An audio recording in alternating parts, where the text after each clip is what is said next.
The rest of the story.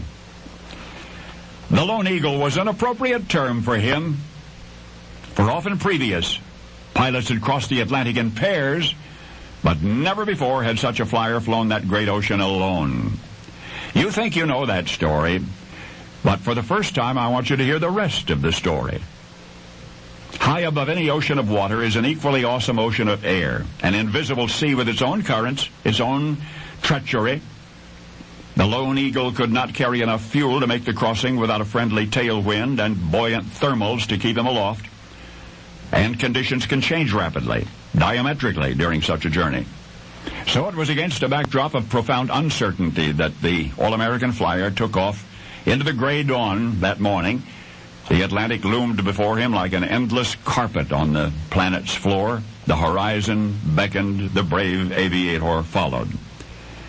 Salt air rose to meet him with an intoxicating aroma at lower altitudes, and then the sunshine would burst through a crack in the glowering sky. In those first hours, the Lone Eagle felt as though he could stay awake and alert indefinitely. But the hours yawned wider as each passed. Beneath the wings, a multitude of dancing whitecaps lulled him into drowsiness. Ever so subtly, fatigue reached out to embrace him. Hours more and the embrace would be a death grip. The North Atlantic cold crawled through him like a virulent disease. But just as delirious exhaustion was about to overwhelm him, he caught a whiff of something the old-time explorer knew well. It was a smell. It was the heaven-sent scent of land. The flyer stayed his course for the western horizon. And yes, in the misty distance, something massive blotched the finely etched horizon line. It was the coast of Ireland. The Lone Eagle, flying on one engine and barely enough fuel, had soared across the mighty Atlantic Ocean. He landed 13 miles inland, near Castle Island in County Kerry, in mid-November of 1987. For this Lone Eagle who braved the Atlantic was not Charles Lindbergh.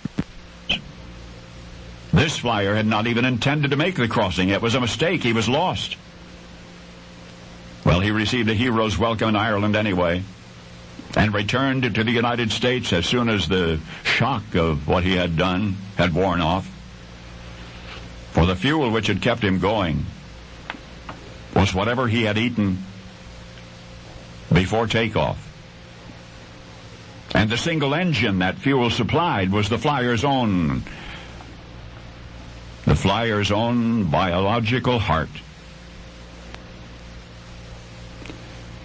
The all-American aviator who just crossed the Atlantic cold and hungry and exhausted but alive, this Lone Eagle was a real one.